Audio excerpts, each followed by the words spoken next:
nobody's seen, I don't think anybody's seen, $5.1 trillion. And we are now at about 16, think of this, $16 trillion. And we're at a little bit less than 6 months, but really we're probably at 3 months because it took me a little time to get started, right? So in 3.5, 4 months, let's say, we have about $16 trillion. There's never been anything like that in history. You can go for years and they didn't have numbers like that. And if you look at the last administration, you had negative numbers, you didn't have positive numbers. You're going in the wrong direction. We have the hottest country, and we're going to keep it that way. Today's commitments are ensuring that the future is going to be designed, built, and made right here in Pennsylvania and right here in Pittsburgh, and I have to say right here in the United States of America.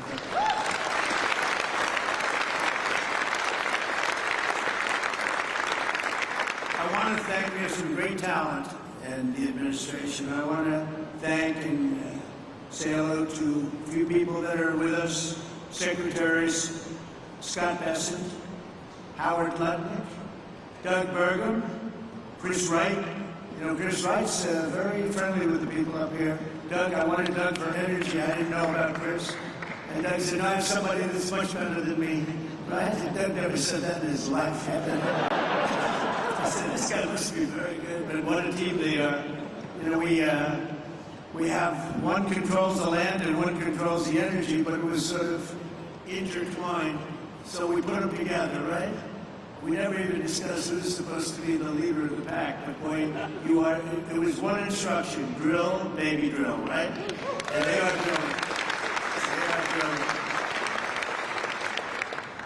We have the EPA administrator, probably, I must say this, Doug, I hate to say it, Chris, Doug, and all of you guys, the most important man of the days today is Lee Zeldin. It's called environmental protection because he's going to be the one that gets you a permit. He's going to get you a permit for the largest electric producing plant in the world in about a week, would you say? Now, if you go nuclear, I promised him I'd give him 2 weeks. Okay? Nuclear will give him a little more time. But you know, the biggest problem we've had is it takes years and years to get permits, and he really is. He's a phenomenal guy. And, you know, his history, he's a great lawyer, great congressman, in a race that was, according to most, unwinnable, almost won for governor, just missed it by a few points. And he's really fantastic. But he's essentially the Environmental Protection Agency, the top man, and he's got things rocking, and already they're building plants, so they have their permits. These are permits that would have taken you literally 10 years to get, or I would really say 10 years before they voted against you, because that's really what was happening. It's crazy all over the country, but we're freeing it up, and he really is going to be able to produce, and I'm looking at the numbers of China, where they're producing a lot of electric. Well, they only have one man they have to worry about, our friend, right, President Xi. He can do that by himself. I don't know if I can. Do I have the right to overrule you? Maybe. I don't know. Probably I do, but I won't have to. But, so he has one man, and we have one man. The one man is sitting right there. We appreciate you doing an amazing job. They're building plants already. They're building plants, and they have already their permits. And I have to brag just for a second, because when I first heard about AI, and it's not my thing, although my uncle was at MIT, one of the great professors, 51 years, whatever, the longest-serving professor in the history of MIT, 3 degrees in nuclear, chemical, and math. That's a smart man. Krasinski was one of his students. Do you know who Krasinski was? There's very little difference between a madman and a genius. Krasinski said, what kind of a student was he, Uncle John, Dr. John Trump? He said, what kind of a student? And he said, seriously good. He said he'd go around correcting everybody, but it didn't work out too well for him. It didn't work out too well, but it's interesting in life. But I will say this, that we have the greatest brains, we have the greatest power, and we are going to have more electric. I said to some of the guys coming in, they wanted to hook up to the grid. I spoke to Mark, Jeff, and a lot of people. And they said, well, we want to know about the electric, because I was told we'll need, from David, the first one. You're the first one that told me. That's why I hired him, because I said he told me something I didn't know. He said, you need double the electric of what we have right now and maybe even more than that. Remember that? And I said, what are you kidding? And that's double the electric that we have. Take everything we have and double it. And actually, the number, that was even low. You need more than that. And to do that, you have to hook up to an old grid, in many cases broken, and certainly very much open to destruction from bombs and planes and from, frankly, storms. You see what happened, that horrible situation in Texas. And you'd be subject to that. And it's fragile, but it is old, and it can't have the capacity unless you totally rebuild it. That would take decades. And I said, well, why don't we do this? Why don't we, when you build your plant, wherever you may build it, you build your own electric plant. And nobody took it seriously. They sort of looked like, I can't really take that seriously, because they didn't believe it was happening. So the smartest people, some of them on stage right now, were saying, huh. And then they say, well, how do we hook up to the grid? We want to hook up. They didn't believe what I was saying. And I said, no, I'm really serious. I'm going to let you build, right, Lee? I'm going to let you build with your plant. You're going to build, we'll make you like a public utility. You're going to build your own Con Edison in New York. You're going to build your own electric factory, and you're going to make your own electricity. So this way you can have a great plant. And what you'll do is if you have excess, you can sell it back into the grid. You'll even make money from the electric business, because these guys do know how to make money. They'll end up doing things that will be shocking. And you're going to make your own plant. So when I looked at the numbers before, I saw a board outside, and it showed how much electricity China's making. Well, we just started. But we're going to actually end up doing more than them, and it's going to be done privately, and you're going to own your own electric plants. And they'll be powered by maybe nuclear, maybe gas, maybe coal. You know, we brought coal back in. They won't be powered by wind because it doesn't work. I hate to say it just doesn't work. It's rather intermittent. You don't want it. It causes a lot of problems. But we have every form of fuel that you want to use for your plant. And you'll build a plant, you'll build your electric, and this way you have no excuses, because I didn't want to be the one that said, listen, we're trying to build that grid in 10 years from now, and you wouldn't be able to open. You're going to build it with your own plants. And so people heard that. They couldn't believe it, and finally now they believe it, because we have a couple that are already started, and they're building their electric plants along with their separate plant. And in fact, some of them are building the electric plant inside of their main building. So it's really exciting to see. But I was very, very proud of that, actually. White House AI czar David Sachs. David, thank you very much. Great job. David interviewed me on his podcast about, what's that now, 2 years ago or something in San Francisco, and I said, this guy's very smart. If I pull this sucker off, I'm going to probably hire him in some form. I got to get him in. But you've been doing great. Thank you, David, very much. Director of the Office of Science and Technology Policy, Michael Pratsios. Michael, thank you. Thank you, Michael. Where's my, thank you, Michael. Good job. You tell me you're doing great. Thank you very much. As well as State Senate President Pro Tem Kim Ward.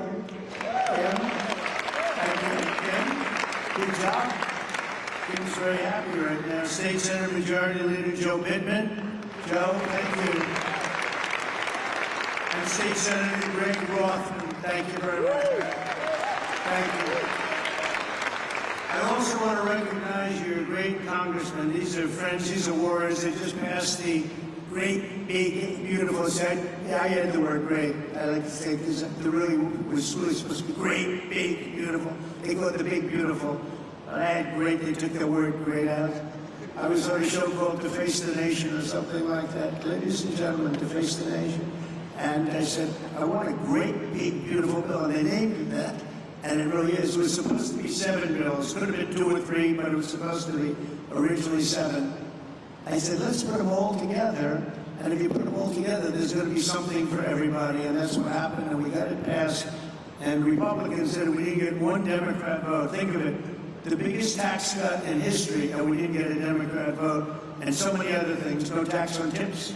No tax on Social Security. No tax on overtime. But the biggest tax cut in the history of our country, you got that, also the biggest deduction. You know, you have a 10-year period. Last time we had a 1-year period, now you have a 10-year period. And that's what made the first one. We had the most successful economy in the history of our country during my first term. And we passed the bill, but that bill, honestly, as good as it was nothing compared to this one. And the biggest thing, and the biggest reason for the success was the deduction. And you're allowed to do it, and this time we're including structures, so you're able to deduct those big structures that you're building. So nobody thought that was even possible. But I want to introduce the people that did it. Dan User is here. Where's Dan? Dan, you... Oh, they're in Washington working on our next bill. Good. They shouldn't be here. Now I don't have to mention their names. Although they're watching on television, I guarantee you. Oh, that's right. They're working on our next one, which is coming for a vote, I think, on Friday. Wow, I'm impressed. But J.T., G.T. Thompson, Lloyd Smucker, John Joyce, Mike Kelly, Scott Perry, Rob Bresnahan, all terrific people, and Guy Reschenthaler. These are great people, the warriors. They fought with us, they voted with us. We only had 2 negative votes. I didn't invite those 2 guys. We had a guy named Rand Paul Jr. He's known as Rand Paul Jr. in the House. He always votes no. We had somebody else that did him a big favor, and I said, well, he's not going to serve. I don't think so-and-so is going to vote. I won't mention his name. And I said, no, he's going to vote because I did him a very big favor, very personal favor. As big as you can get, having to do with death in life. But having to do, no, he's going to vote. Don't worry about it. Okay, sir, if you tell me, but I don't think we're going to get his vote. Don't worry about it. I said, I know what I'm talking about. Don't worry about it. And sure as hell he voted against us. And I sent another one down. Another great move by Trump. Anyway, so much for favors. You know, it's welcome to the world of politics, right? Right, David? We know about that. But we're here today because we believe that America's destiny is to dominate every industry and be the first in every technology. And that includes being the world's #1 superpower in artificial intelligence. And we are way ahead of China, I have to say. We're way ahead of China, and the plants are starting up, the construction's starting up. And did you notice that 2 days ago they just announced that they had a budget surplus of $25 billion in this country? Right, Howard? They never saw anything like that. They would say, when did that? That's been like decades. $25 billion, and that's peanuts compared to what it's. And it's good business practices.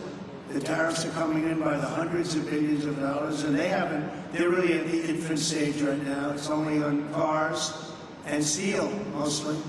And the rest is starting to kick in. We just made a deal today, a big one with Indonesia, a great deal.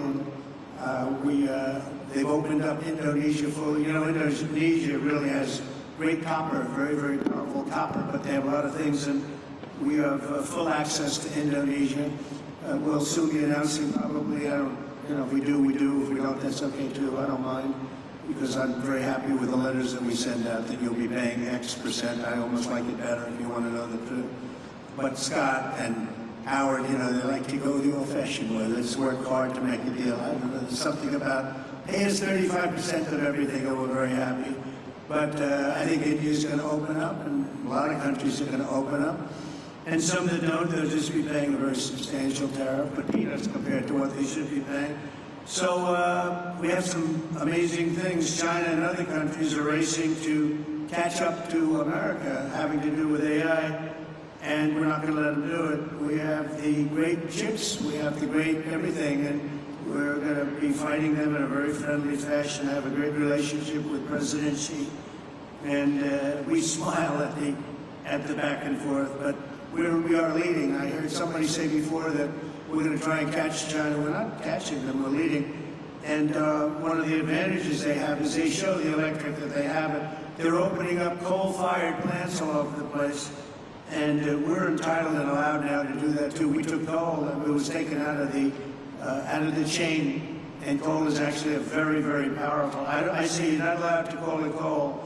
You have to call it clean, beautiful coal. You're not allowed, John, to call it just coal, because people don't understand. We call it clean, beautiful coal. But China is, I think they're going to be very far behind. You mark my words, I think they're going to be very far, because we have a lot of places going up right now, and they're all going to be great, and they actually feed off each other. but remaining the world's leader in AI will require an enormous increase in the energy production, and that's taking place, and you're doing it yourself, and a massive build-out of physical infrastructure and the tremendous technology skill that Pennsylvania has, and you have tremendous skill in this state. Today, the Commonwealth is reclaiming its industrial heritage and taking its place at the forefront of the AI technological revolution. And as I said before, it's an expression I used all during the campaign and screamed it out, "We'll drill, baby, drill." And people went crazy. We had big crowds, as you probably heard, biggest ever, biggest in history. The investments being announced this afternoon include more than $56 million in new energy infrastructure and more than $36 million in new data center projects. And a lot more than that are going to be announced in the coming weeks, not even months. I think we could say weeks, right, Howard? In the campaign, I promised that I would save the Homer City power plant 50 miles east of here that Joe Biden's Green New Scam forced to shut down. It's the Green New Scam, greatest scam in history. The greatest in history. Well, the auto pen, I think, is a bigger scam, if you want to know. Actually, I do believe that. Today, we're pleased to report that a $15 billion investment from Knighthead Capital Management. Who's here from Knighthead? Well, I'm very impressed with that. $15 million. It's a great location, too. Wow. That's very impressive. Thank you very much. That's a big number, huh? It's a big number, yet it's peanuts. Relative to what that's a good job. But the Homer City site is being resurrected as the largest natural gas-fired power plant ever to be built in North America. Is that right? That's fantastic. As another example, Google will be investing billions and billions of dollars to revitalize two major hydropower facilities in Pennsylvania. Congratulations, hello to Sergey Sundara. They've done a pretty good job at Google, I'll tell you. And they have their star right here, so congratulations. That's really fantastic. And under the last year of Biden, China added 11 times as much power generation capacity as did the United States. That's under Biden. That's not under Trump. That's under Sleepy Joe. Under the Trump administration, America is getting back in the game, and we're going to actually be doing more than they do, as I said. And on day one, I ended the Green New Scam. I also ended Joe Biden's war on clean, beautiful Pennsylvania coal. Totally ended. Coal has equal, if not greater status. It's a very powerful thing, coal. China is sort of interesting. China makes windmills, but how many wind farms do you see in China? I haven't seen any lately. It's sort of crazy. They build the windmills, sell them into our country, sell them all over the world, and they ruin their fields and ruin their valleys. And then you look at China. Where's your wind farm? Well, we have one. We're thinking about one. The whole thing is crazy. But they use coal, and they're building right now about 52 power plants, all of coal. I signed historic executive orders to expedite construction of brand new nuclear power plants, which is very hot. We've issued an order, as you probably know, 1 month ago, making it very easy and very safe to build nuclear power. And Westinghouse, I know, is represented here, and they're become a whole brand new Westinghouse. Congratulations. It's a great thing to do.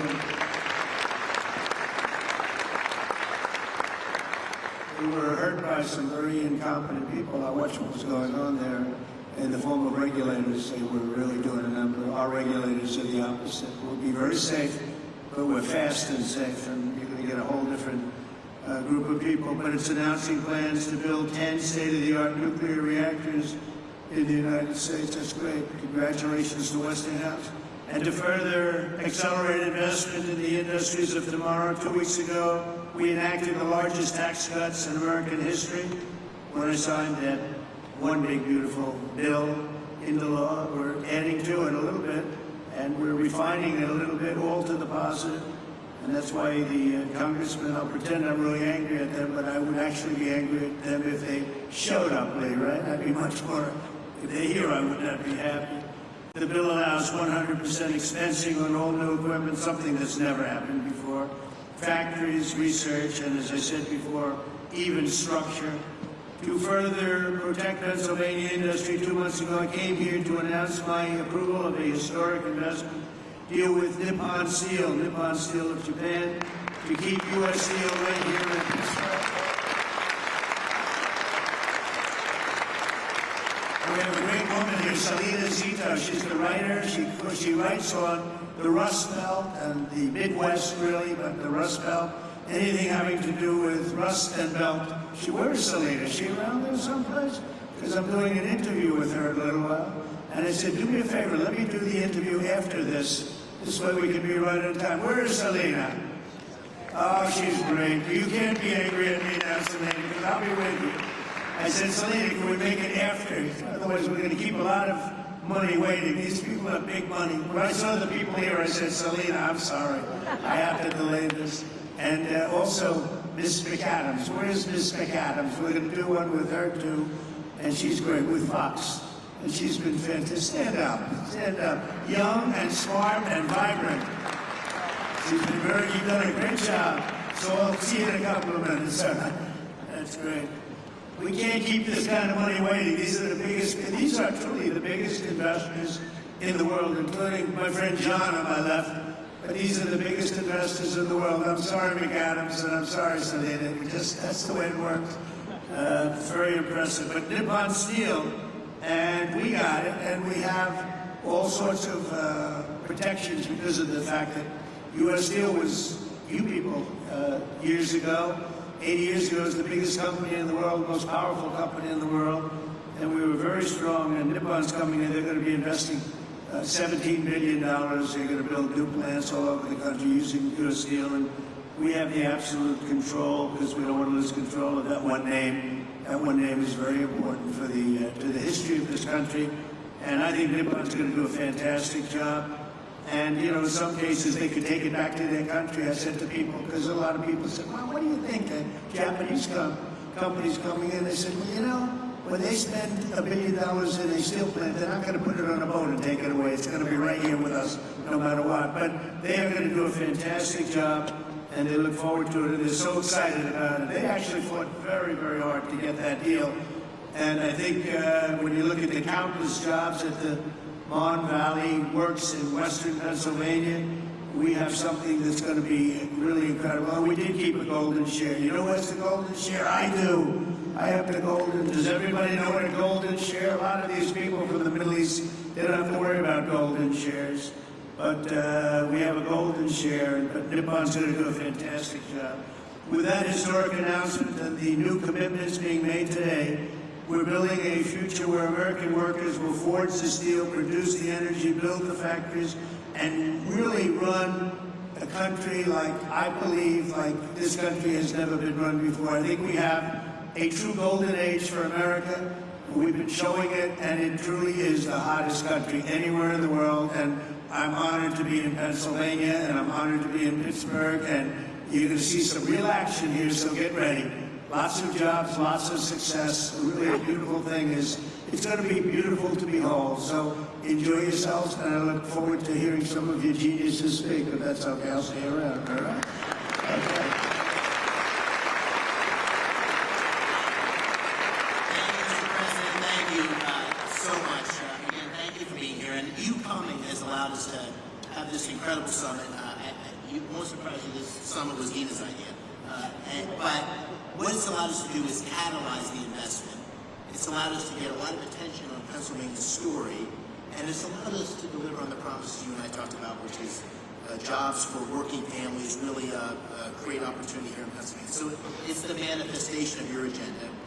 And we're going to talk today about those $90 billion of investment. You'll hear from Blackstone and QTS, CoreWeave, and others. They pledged $36 billion to build data centers. You also hear from companies that invested tens of billions in generating the power needed to run those data centers. We have great investments in natural gas production and pipelines, but also in nuclear. Brookfield's repowering of 2 hydro facilities with Google that you mentioned. The great Pittsburgh company Westinghouse will tell you how they're going to deliver on your call to strengthen America's nuclear power industrial base by placing 10 reactors under construction by 2030. And Constellation, which is here, Joe Dominguez, is upgrading Limerick Clean Energy Center to bring an additional 340 megawatts online. First Energy and Pennsylvania's PPL have collectively pledged $20 billion to build and operate the grid infrastructure required to support a data center renaissance right here in Pennsylvania, and to ensure that ratepayers don't foot the bill. And finally, you got technology companies like Google that are investing in bringing the benefits of AI to Main Street, and their AI Works for Pennsylvania initiative, which will offer AI training for 1 million small businesses. The great thing about today is these are not empty promises. These are tangible, real commitments, and they're only beginning. The distinguished leaders you have around the table here, from Larry Fink to Darren Woods, from Toby Rice to Bruce Flatt, to great global investors like my good friend Chow Kit from Singapore, Abdul Mubarak from the United Arab Emirates.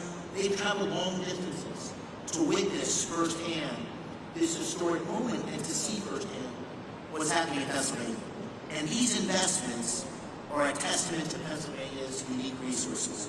Unbelievable natural gas reserves, abundant fresh water, a massive installed base of nuclear power, incredible tech universities like CMU, our host today, thank you, Farna.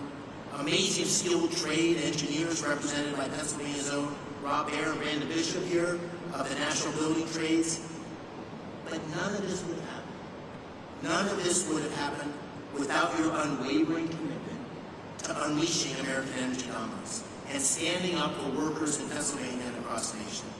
They're going to see those workers tangible job opportunities here today.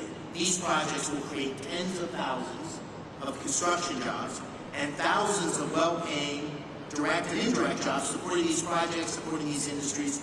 It's going to make a big difference in Pennsylvania communities. So, Mr. President, this is the beginning of an economic renaissance for Pennsylvania and a huge step forward. And I want to thank you for making it possible and for being here in the Steel City. So let me give you one more hand. Thank you.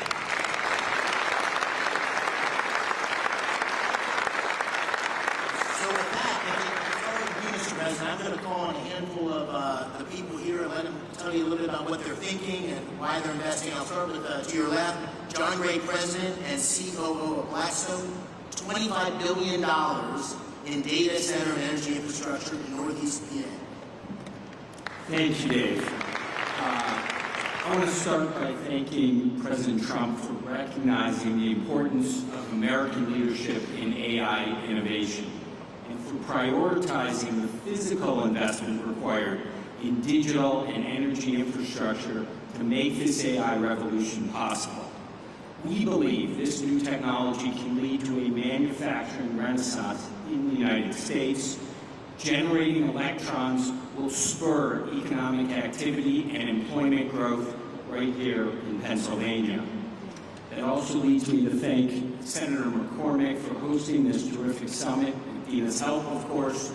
So many important participants from around the globe have come here, including political leaders in Pennsylvania from both sides of the aisle, who all care about making this state in the U.S. successful in this vital area. By the way, I love the state too. I went to college like you here as well. I met my wife here, and it is a great place.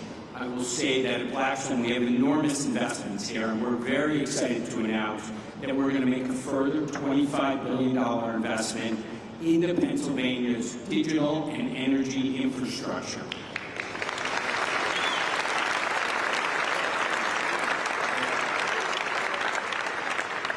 The investment should catalyze, over the next 10-plus year, a further $60 billion on top of that into the state.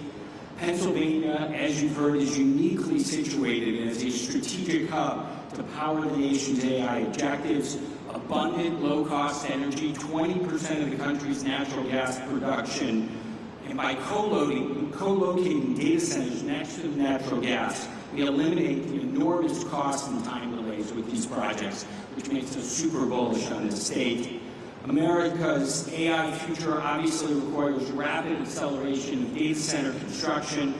Our company, QTS, is the largest independent data center developer and operator in the world. QTS has secured multiple land sites throughout the northeast of Pennsylvania. We're very excited about that. The co-CEO, Tad, is over there. We're also excited to announce today a JV with Pennsylvania utility PPL to invest in new natural gas generation facilities. These will ensure grid reliability and power Pennsylvania's digital infrastructure, as well as homes and businesses across the Commonwealth.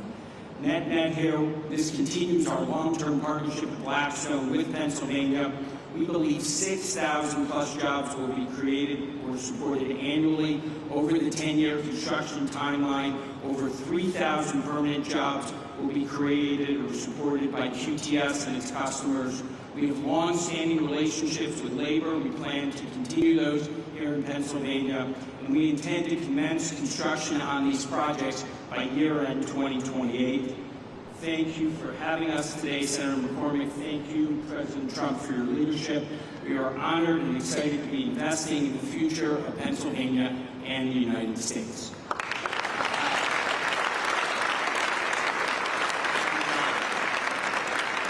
That's great. And I'm going to keep this moving because there's so many people here I want to call on. Brian Tierney, CEO of First Energy, a $9.3 billion investment across PA to expand power distribution and strengthen grid infrastructure. Brian.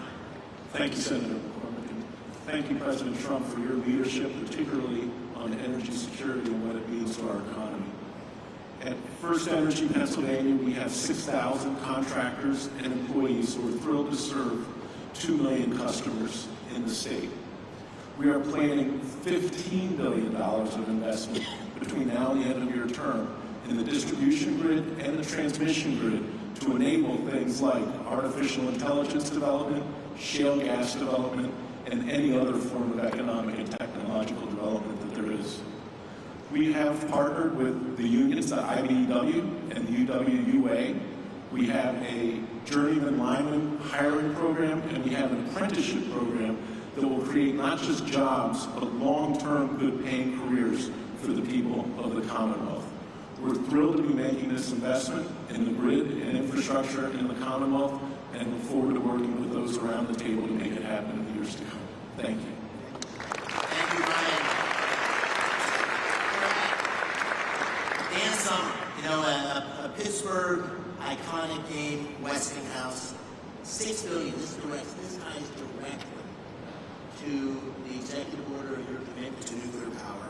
$6 billion investment to deliver 10 new large nuclear reactors by 2030, consistent with your executive order, and we're so excited about it here. Dan, take it away. Senator McCormick, thank you. President Trump, you've led on nuclear energy in this country. You've reinvigorated our industry with the vision that you've set forth in your executive orders. Our industry is reinvigorated. We're ready to mobilize.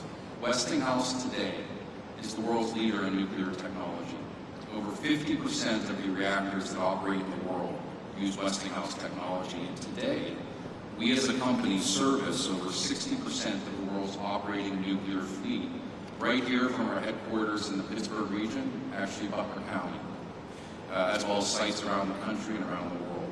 What we're happy to share today is we've taken the call to action under your executive order to partner with companies across our industry to mobilize a plan to deliver 10 AP1000 reactors in the U.S. with construction to begin by 2030. This is not only critical to achieve your goals with respect to energy dominance and winning the AI race, but it's a driver of massive economic benefit across our country. When we deploy a fleet aligned to your vision, we'll drive $75 billion of economic value across the United States, with $6 billion of value here in Pennsylvania. It's also a jobs machine. Implementing your vision will create or sustain over 55,000 jobs across the country and over 15,000 jobs here in the Commonwealth alone. And these are great jobs across manufacturing, engineering, and construction. And beyond that, we're happy to announce today a strategic collaboration with Google to leverage Google's expertise in AI and AI solutions, along with Westinghouse's AI technology, and 75 years of OEM nuclear engineering and construction data to build an AI machine that helps us rethink how to do nuclear construction in this country, and honor your commitment and your expectations for us to, when we deliver nuclear, we'll do it on budget and on cost. Mr. President, thank you for your leadership. Thank you for your vision. Westinghouse and our industry are ready to deliver.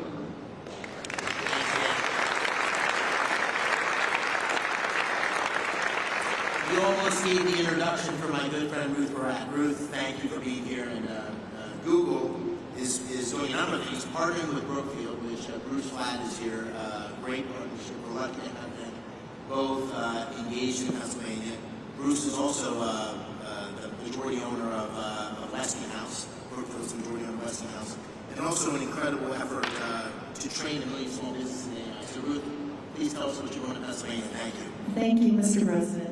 Thank you so much for your leadership, for your clear and urgent direction that our nation invests in AI, in the infrastructure, technology, and energy needed to unlock extraordinary capabilities and really enable America to continue to lead.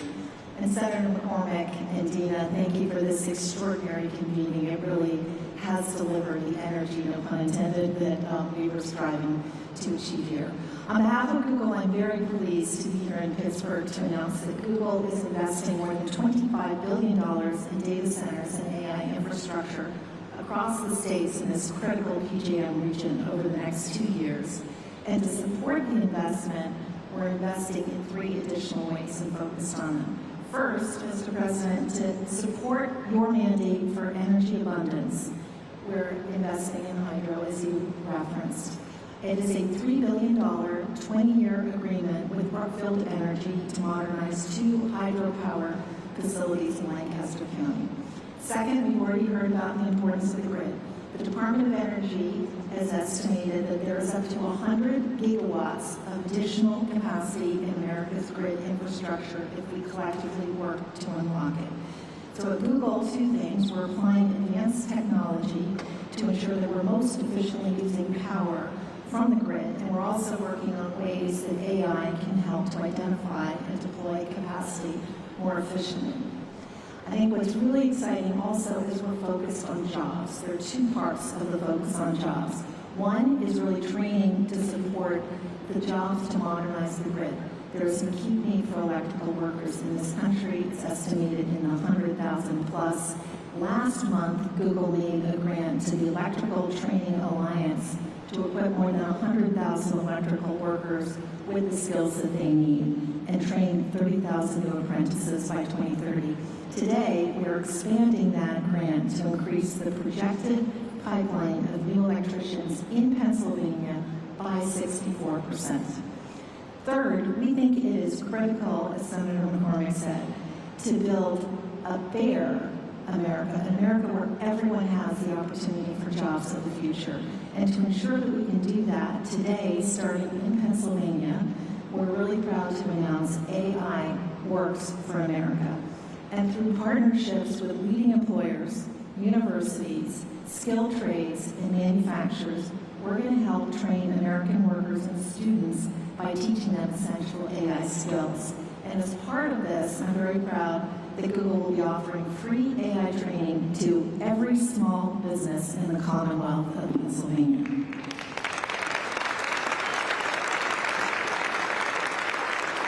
One final comment. We are proud that Pittsburgh is our home. It's been our home since 2006. Our first office was actually right here at Carnegie Mellon, and continuing the trend of this line right here, I also went to school in Pennsylvania, and we're very proud of it. So thank you again. Thank you for being here, and thank you for all your comments.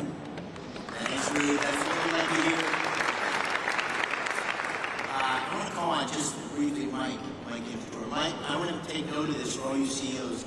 Mike is the CEO of CoreWeave, which made a big announcement today, $6 billion investment in Pennsylvania, and his stock went way up. So all you CEOs, just take notice. Investing in Pennsylvania is good for your stock price. Mike, please tell us about this project. It's very, very exciting. Thank you very much, Mr. President, Senator McCormick. And yes, you're correct.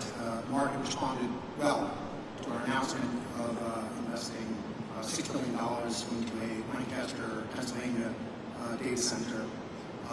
It's a data center that we will be able to host some of the most advanced, state-of-the-art computing infrastructure that the country needs in order to maintain its position as the leader in artificial intelligence. The data center will drive 600 jobs for across the trade as we construct the site, and then another 175 jobs of permanent employment. We're extremely excited about the role that this data center is going to play in our plans to be able to support not just the Commonwealth of Pennsylvania, but the broader Mid-Atlantic region for us. And your support has been incredible across the energy space that's required to deliver clean, reliable power, as well as your support for artificial intelligence at large. Thank you very much. We appreciate your support.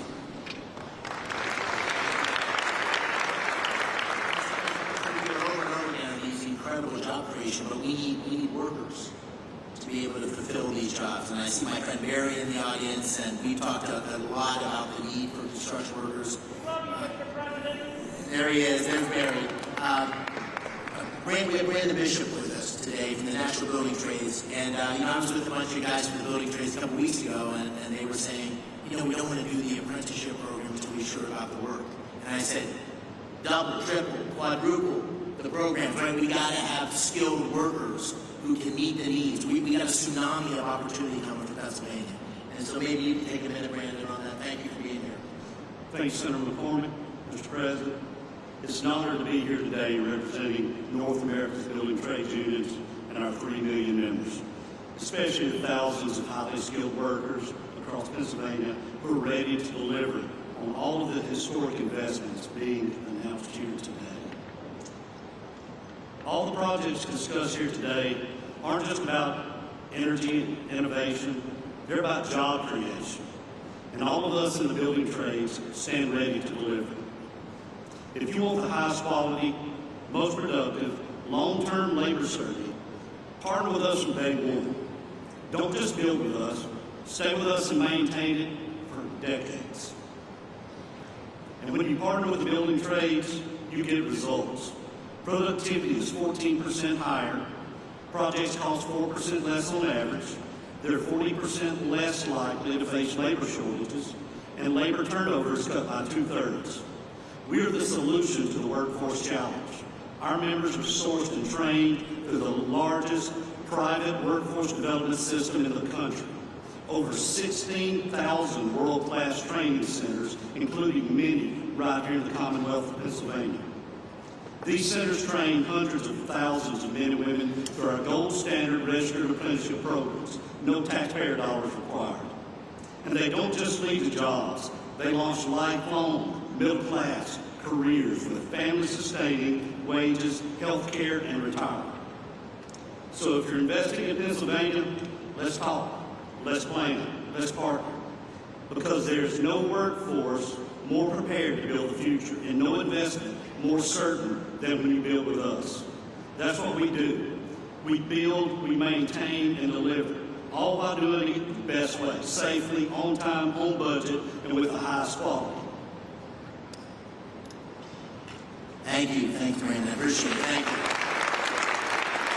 All right, so I asked the president. He said I could take the opportunity. We got the A-team here in terms of the cabinet the president put together. So I'd like to do a lightning round and just call on a couple of cabinet members to comment on what's going on in terms of the incredible action and activity at the intersection of the AI revolution, the energy revolution. We got a great team here that's working together. So let me just work my way around the table.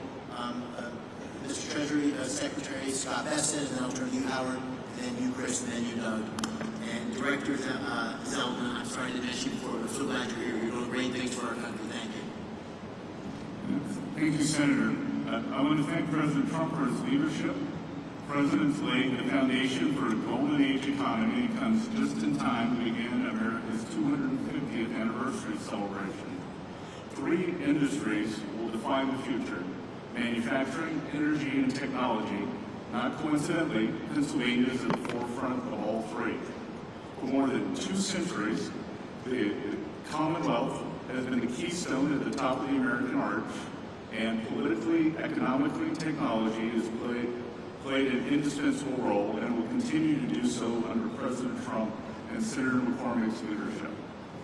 The Rust Belt is no more. It's a thing of the past.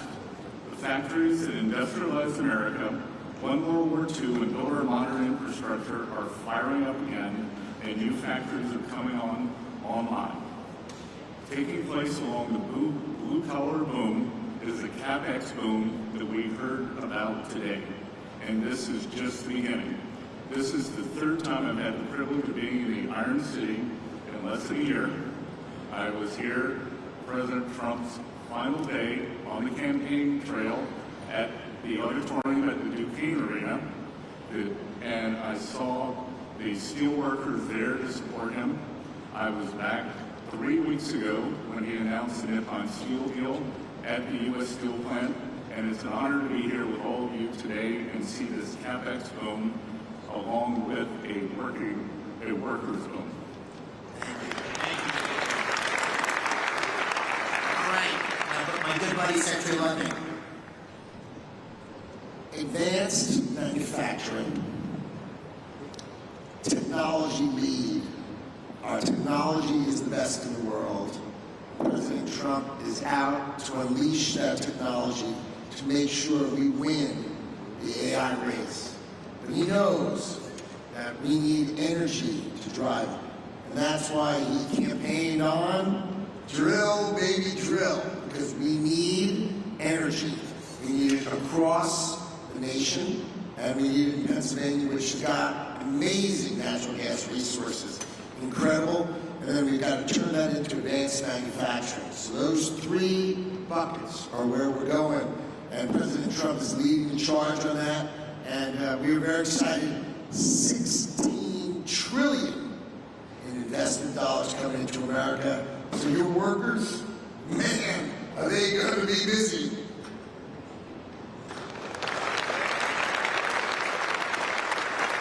Secretary Wray, let me turn to you, and then Secretary Bergen.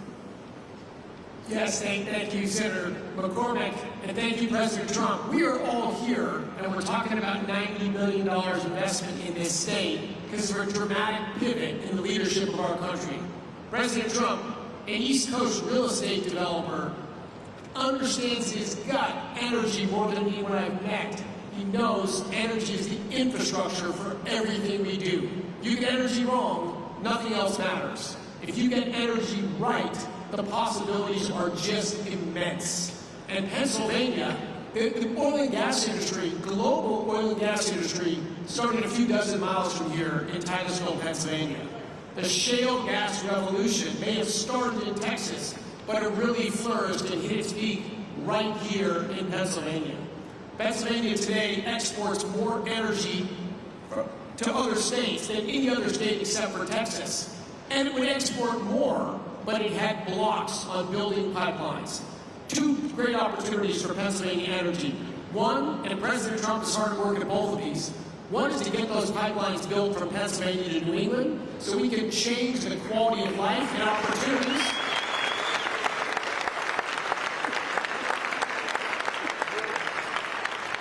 People in New England have a lower quality of life than they deserve for bad political decisions that can be changed. And number two, the opposition to building pipelines out of Pennsylvania doesn't stop the production of gas in Pennsylvania. Pennsylvania natural gas production could ramp up tremendously fast, and Pennsylvania could lead the world in AI and reshoring manufacturing. Secretary Bergen. Thank you.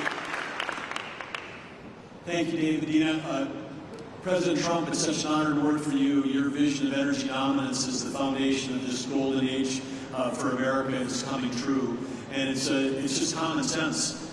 You call this the party of common sense, but it's, when we talk about cutting taxes like never before, cutting regulations, speeding permitting, we're the hottest country in the world because of the policy changes that are drawing all that capital to come here. And now we combine this with the incredible natural resources that we have.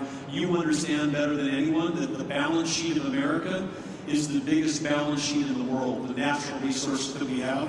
And by unleashing energy, you know that that's what's lowered inflation. It's bringing prosperity at home, but it's also bringing peace abroad. You identified that there was a couple of threats to our country. One was Iran having a nuclear weapon. The other was losing the AI arms race to China. You took care of one of those a few weeks ago. You're helping to take care of the other one here. And I just want to say, again, that you're understanding what needs to be done. You're understanding that we need more power because a kilowatt of electricity today is worth more than it ever has been in human history because we can take Pennsylvania natural resources like gas, turn it to electricity, turn it to intelligence, and that intelligence lifts every single industry, not just one industry, not the company that owns the data center, it lifts everybody that uses it. This is going to be the biggest change in human productivity in history, and the U.S. is going to lead thanks to your vision. I want to just close by saying what an extraordinary group of people here today.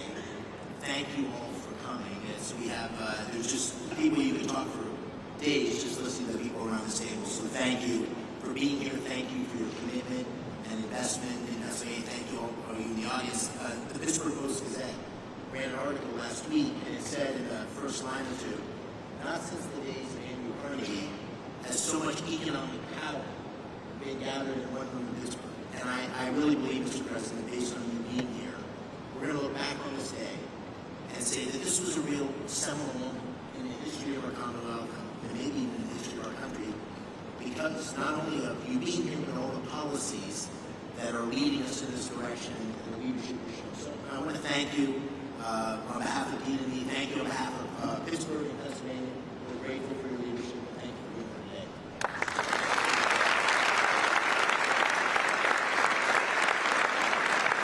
Well, thank you very much. And I have to say that David said, could you just come in and make a quick statement and then you can leave right away? And I said, okay, good, I'll do it. But when I saw the people gathered, I said, I'm not leaving. I want to learn something, and I have learned something. This is the smartest group of talent probably that you've ever had in terms of energy and even finance ever had in one room. So it's an honor to be with you. I used to do what a lot of you guys did. I like this better, though. I don't care. And you're doing a fantastic job. It really is an honor to be with you, and congratulations.